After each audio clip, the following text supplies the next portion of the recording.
नमस्कार विद्यार्थी मित्रांनो, अभिरूपची 2026ची जी परीक्षा झाली त्या परीक्षेचे आपण प्रश्नपत्रिका पाहत आहोत. तर चला आपण मागील व्हिडिओमध्ये आपण 6 प्रश्न पाहिले आहेत मराठीचे. आता पुढील प्रश्न आपण या व्हिडिओमध्ये पाहूयात.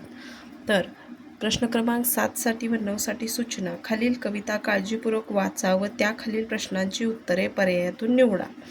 हसरा नाचरा जरासा लाजरा, सुंदर साजिरा श्रावण आला, तांबूस कोमल पाऊल टाकीत भिजल्या मातीत श्रावण आला, मेघात लावीत सोनेरी निशाणे आकाश वाटेने श्रावण आला, लपत छपत हिरव्या रानात केशर शिंपीत श्रावण आला, इंद्रधनुष्याच्या बाधित कमानी संध्येच्या गगनी श्रावण आला, लपे ढगामागे धावे माळावर असा खेळकर श्रावण आला, सृष्टीत सुखाची करीत पेरणी आनंदाचा धनी श्रावण आला. ही कवी कुसुमाग्रजांची कविता आहे. तर त्या कवितेवरील आपण प्रश्न पाहू. श्रावण महिन्यासाठी कोणते विशेषण आले नाही? त्यांनी असं विचारले, श्रावण महिन्यासाठी कोणते विशेषण आले नाही, परंतु चारही ऑप्शन या कवितेमध्ये आलेले आहेत तेच दिलेत त्यांनी. लाजरा, साजरा, खेळकर, आनंदाचा. त्यामुळे इथं एक कोणता पर्याय आपण सांगू शकत नाही निश्चित की ह्याचं या प्रश्नाचं उत्तर आहे. आकाश वाटेने कोण येणार आहे? पहिलं पाऊस, मेघ, श्रावण, इंद्रधनुष्य.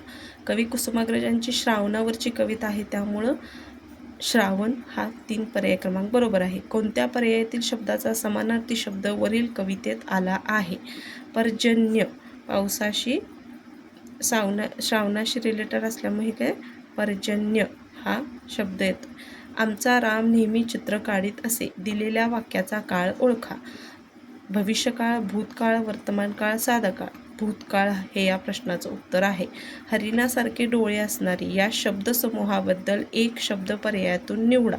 हरणासारखे डोळे असणारीला मृगाक्षी असे म्हणतात आणि मृगनयना असेही म्हणतात. म्हणून या 11व्या प्रश्नाचे उत्तर पर्याय क्रमांक 4 अ व क हे दोन्ही ऑप्शन बरोबर आहेत. 12वा योग्य पर्याय निवडा. 1 ऑगस्ट लोकमान्य टिळक जयंती, 2 ऑक्टोबर महात्मा गांधी पुण्यतिथी, 11 नोव्हेंबर शिक्षण दिन, 14 नोव्हेंबर बालिका दिन. तर यामध्ये पर्याय क्रमांक 3 11 नोव्हेंबर शिक्षण दिन हे बरोबर आहे. 1 ऑगस्टला लोकमान्य टिळकांची पुण्यतिथी असते आणि 2 ऑक्टोबरला महात्मा गांधींची जयंती असते. यांनी अदलाबदल केली आहे पुण्यतिथी आणि जयंती या शब्दाची. आणि 14 नोव्हेंबरला बालिका दिन नसून बाल दिन असतो. 13वा आज शाळेमध्ये मुलांनी स्वतः बनवलेल्या विविध वस्तूंचे ... भरवण्यात आले होते. तर प्रदर्शन भरवण्यात आले होते. 2 नंबरचा पर्याय बरोबर आहे.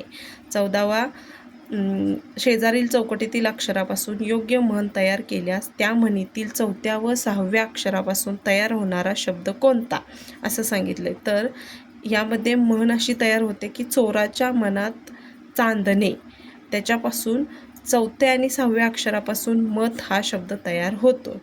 15वा मागील वर्षी धाकट्या भावाने वक्तृत्व स्पर्धेत प्रथम क्रमांक मिळवला. वरील वाक्यात उद्देश विभागात किती शब्द आलेले आहेत? तर मागील वर्षी माझ्या धाकट्या भावाने हे, तर यामध्ये धाकट्या भावाने, माझ्या धाकट्या भावाने, त्यामुळे यामध्ये 3 शब्द उद्देश विभागात आलेले आहेत.